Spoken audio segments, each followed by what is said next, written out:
Salam la famille, c'est Kronidata, j'espère que vous allez bien. Alors, il y en a eu des déceptions dans ces matchs de qualification pour la Coupe du Monde. Il y a eu vraiment des résultats très surprenants, il y a eu des équipes qui ont été très décevantes. Mais honnêtement, je m'attendais pas du tout à ce que le Sénégal soit aussi mauvais dans ce match contre le Togo. Parce que je suis désolé, mais franchement, le Sénégal, ça a été une grosse déception. Alors, je dis pas que le Sénégal devait gagner 4-0 encore une fois sur le dernier match, mais au bout d'un moment, quand on parle du champion d'Afrique, quand on parle d'une équipe qui est considérée comme la meilleure du continent actuellement, mais tu t'attends au minimum à ce qu'il soit un peu meilleur dans le match. Meilleur au niveau du résultat, parce qu'avec un 0-0 contre le Togo, avec le statut que t'as, avec les joueurs que t'as, avec l'effectif que t'as, avec l'expérience que t'as, on parle même d'une équipe du Togo qui s'est même pas qualifiée sur les 2 dernières CAN. Donc quand t'es le Sénégal, et que justement sur ces 2 dernières CAN tu vas en finale, et qu'à la dernière Coupe d'Afrique tu la gagnes carrément, mais bien sûr que tu vas pas te contenter d'un 0-0 contre les Togolais. Surtout qu'on sait que ce match-là c'est un derby, comme on dit, un derby ça se gagne. Surtout quand t'es champion d'Afrique, surtout avec les joueurs que t'as, parce qu'encore une fois on rappelle que t'as quand même certains joueurs qui font partie des meilleurs joueurs du continent. Donc c'est normal que tu t'attends à plus. C'est normal qu'un résultat comme un simple 0-0 pour ce match, c'est pas du tout une satisfaction. Mais encore à la limite, on aurait pu dire que au niveau du résultat c'était mauvais, mais dans le contenu c'était bon. Que on a vu des belles choses du côté sénégalais dans ce match. T'essaies de marquer, mais voilà, t'as pas la réussite de ton côté. On aurait pu dire par exemple aussi que l'arbitrage était pas de ton côté aussi. Mais là c'était pas le cas du tout. Parce que au-delà de ça, le pire dans tout ça, quand je vous dis que le contenu du match était mauvais, c'est qu'il faut quand même se rendre compte qu'au final, avec un 0-0, le Sénégal s'en sort très bien. C'est ça le pire. Parce que quand on voit rien que le temps additionnel, je parle rien que sur le temps additionnel, le Togo pouvait mettre 3 buts facilement. Rien que sur le temps additionnel, je parle même pas sur le temps de match. Je parle pas des occasions qui ont été ratées par le Togo en première mi-temps. Je parle pas du match stratosphérique qu'a pu faire Edouard Mendy, qui pour le coup était le meilleur joueur sénégalais sur ce match. Le meilleur joueur du Sénégal, c'est le gardien. Au bout d'un moment, t'es champion d'Afrique en titre. T'affrontes une équipe du Togo qui va enchaîner sur sa 3e non-participation à cette CAN. Et ce qu'on retient de ce match, c'est que ton meilleur joueur, c'est ton gardien. C'est lui qui te sauve ce match. C'est lui qui te permet justement de garder la tête hors de l'eau. C'est lui qui te permet de pas sombrer totalement sur ce match.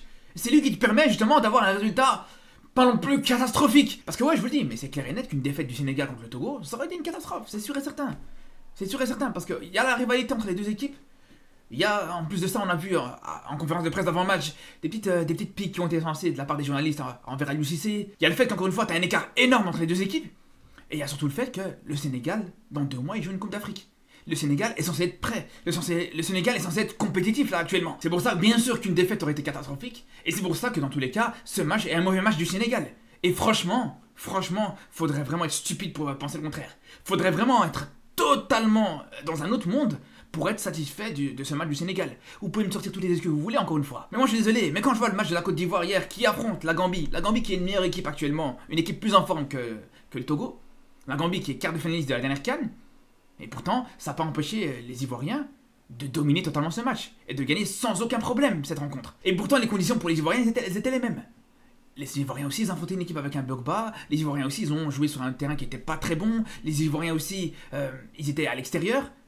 Donc, au bout d'un moment, si la Côte d'Ivoire est capable de le faire, si les équipes comme la Côte d'Ivoire sont capables de le faire, ben toi, c'est tout à fait normal qu'en tant que champion d'Afrique, tu vas faire la même chose. Donc, c'est même pas la peine de me sortir de ces excuses. Surtout que, allez, on va parler du terrain, d'accord? Le terrain était pas bon. Je vous l'accorde, le terrain était très mauvais. Ce terrain au Togo était pas exceptionnel. Mais est-ce que vraiment ça justifie le fait que Mané rate une occasion face à un but qui est totalement vide? Le gardien du Togo, là, il t'a dit va marquer Mané, vas-y, tiens, je t'en prie.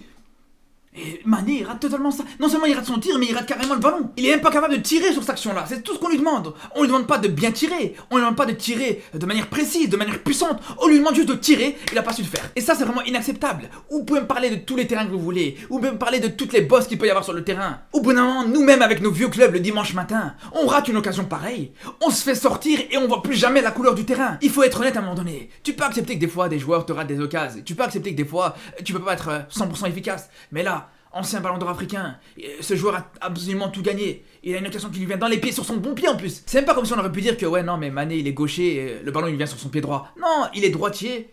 Le ballon il vient en plein sur son pied droit. Il a un but qui est vide en face de lui. Il a une occasion de marquer, d'ouvrir le score pour son équipe. Et tu rates le ballon. Et ça c'est vraiment pas normal. Voir des joueurs de classe internationale rater des occasions que si nous-mêmes on avait raté, on serait passé pour des clowns, on aurait été totalement ridicule. Moi j'arrive pas à comprendre, franchement j'ai vraiment du mal avec ça. Après là je vous parle de Mané, mais c'est pas le seul sur qui je vais tomber. C'est pas le seul qui a été mauvais dans ce match, bien sûr. Parce que même défensivement, comme je vous l'ai dit, à tout moment, t'aurais pu encaisser plusieurs buts dans ce match. Et s'il y en a un que je suis obligé de pointer du doigt, c'est Koulibaly. Quand on voit que sur un centre qui arrive dans la surface sénégalaise, tu vois que il va au duel sur son joueur, et le mec il glisse. Il glisse sur un centre. C'est le seul moment du match où il doit pas glisser, c'est le seul moment du match où il doit être sur ses appuis et il est pas capable de tenir. Alors, c'est bien beau tous les Koulibaly, les Mané, tout ça, c'est bien beau d'aller en Arabie Saoudite, c'est bien beau d'aller vous mettre à l'abri financièrement et on vous souhaite même encore plus, on est content pour vous. Mais Koulibaly, au bout d'un moment, si tu vois que tu glisses, si tu vois que tu risques de glisser, si t'as pas les crampons qui sont adaptés, mais achète-toi une paire qui est adaptée pour ce genre de terrain. Tu sais bien que là, tu vas pas jouer au Camp Nou, tu vas pas jouer à Wembley, tu vas jouer dans un stade togolais où les conditions ne seront pas exceptionnelles. Donc prends des crampons qui sont adaptés ou qui vont bien accrocher le sol, où tu seras sûr de pas glisser. T'as peur de quoi? D'annuler le terrain? Il est déjà mauvais ce terrain, il est déjà catastrophique ce terrain, tu veux faire quoi de plus? Mais là, faut être sérieux à un moment donné. Parce que, ok, peut-être que vous avez tout gagné. Peut-être que, comme vous êtes champion d'Afrique, peut-être que comme votre carrière est derrière vous, peut-être que là maintenant vous vous dites, allez, on n'a plus rien à perdre, on va pas se casser la tête. Et si vous n'êtes pas totalement impliqué, si vous n'êtes pas totalement concentré sur tout le match, si devant ça rate des occasions monumentales, si derrière ça glisse quand il faut pas glisser, mais alors à ce moment-là, laissez la place aux jeunes et allez prendre votre carrière, votre retraite. Parce que là, faut dire une chose, c'est que non seulement vous représentez votre pays, vous avez votre pays sur vos épaules, mais aussi votre continent. Donc au bout d'un moment, quand vous représentez votre continent, quand vous représentez votre pays, c'est sûr qu'on va être exigeant. C'est sûr que ce genre d'erreur, on peut plus se permettre. Nous, on veut que l'Afrique franchisse un cap. Je le dis, je le redirai toujours. Mais bon, allez, encore une fois, on va remettre ça sur la faute du terrain, pas de problème. D'accord, pas de problème. Le terrain, c'est à cause du terrain, le terrain glisse, le terrain est mauvais. Ok, d'accord. Alors à ce moment-là, je vais poser une question aux défenseurs sénégalais. Tous, hein, pas autant. Tous, pas un pour rattraper l'autre. Les Koulibaly, les Diatta, même si Diatta, allez, on va dire qu'il a encore une excuse, c'est pas son vrai poste. Les Jacobs, tout ça, tous les défenseurs sénégalais, aujourd'hui, le nombre de duels qu'ils ont perdus dans leur surface, c'est aberrant. À chaque centre quasiment des Togolais, il y avait du danger dans la surface sénégalaise. Et heureusement, je vous le dis, heureusement pour le Sénégal, que le Togo a raté beaucoup, que le Togo était un petit peu maladroit dans le dernier geste, que le Togo manquait de finition, parce que, comme je vous dis, pour le même prix, ce match se termine sur un score de 2-3-0. Et au bout d'un moment, je suis désolé, mais sur des duels, sur des ballons aériens, où t'es pas capable d'être en marquage, le terrain, il a absolument rien à voir là-dedans. Tu peux même pas parler du terrain à ce moment-là. Ça a absolument rien à voir. Ça, c'est une première chose. Deuxième chose, si vous voulez parler du terrain, toutes les contre-attaques qu'aurait pu avoir le Sénégal dans ce match. Toutes les situations où, justement, les Sénégalais auraient pu se procurer des occasions, auraient pu marquer sur des contre-attaques. Et qui ont été gâchées par des joueurs qui étaient hors-jeu. Un Sadio Mané, plusieurs fois, il se trouvait en situation de hors-jeu. Il gâchait des contre-attaques comme ça. Et c'est pas le seul. Pareil pour Ismaïla Sarr. Pareil pour... À chaque fois, c'est les joueurs sénégalais qui avaient des contre-attaques, des situations, justement, où ils pouvaient aller chercher des actions comme ça dans la profondeur. Là où, justement, en plus, ils jouent dans leur zone de confort. Parce qu'on sait qu'un joueur comme Mané, un joueur comme Ismaïla Sarr, dans la profondeur, ça va très vite. Dans la profondeur, ça peut être très efficace, ça peut faire très mal.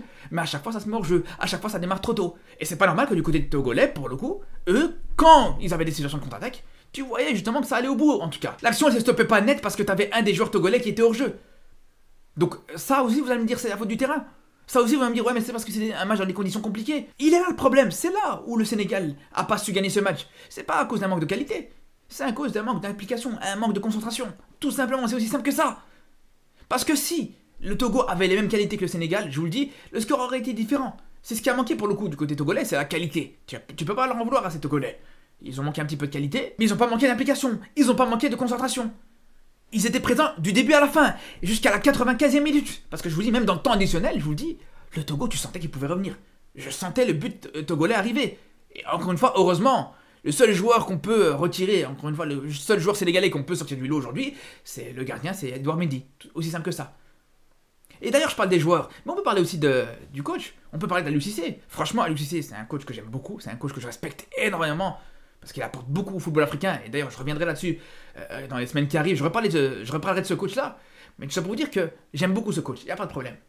Mais quand tu vois qu'il a attendu les 10 dernières minutes pour te faire rentrer, Nicolas Jackson, il a joué ce match quasiment sur 80 minutes, sans numéro 9, moi je me pose des questions, franchement je me pose des questions.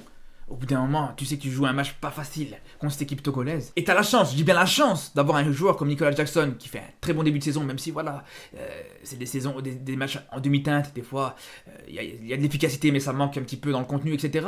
Mais bref, dans tous les cas, moi je dis, t'as de la chance d'avoir un joueur comme Nicolas Jackson dans ton effectif. Il y en a beaucoup qui auraient bien aimé avoir ce joueur-là, et tu le fais pas jouer. C'est dans ce genre de match que tu dois le faire jouer. C'est dans un genre de match où, justement, il peut grandir, où il peut prendre la maturité, où il peut s'acclimater au système africain. Mais non, tu le fais seulement rentrer à la 80e minute, et tu passes quasiment tout le match à jouer avec des faux neufs, avec Ndiaye qui va en faux neuf, etc. Et franchement, est-ce que c'est vraiment comme ça que tu vas jouer contre ce genre d'équipe? Est-ce que c'est vraiment comme ça que Aliou Cissé doit réfléchir, alors que lui, justement, il connaît l'Afrique. Il a 8 ans, comme il dit, ça fait 8 ans qu'il est dans cette sélection sénégalaise.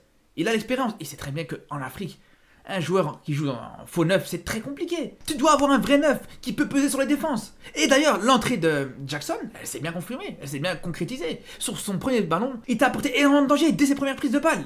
Il a vraiment apporté beaucoup à cette attaque sénégalaise. C'est pour ça que je vous dis, je comprends pas pourquoi il n'a pas joué titulaire. Je vous le dis. Mais bref. En tout cas, on aura l'occasion de reparler, comme je vous dis, de cette équipe du Sénégal avant la CAN qui arrive. J'aurai l'occasion dans quelques semaines de faire une série de vidéos où je vais me projeter un petit peu sur cette CAN pour la plupart des grandes nations africaines, et bien sûr pour le Sénégal. Donc on se retrouve très très vite pour reparler du football africain, pour reparler du football européen, et surtout ici là. Prenez soin de vous.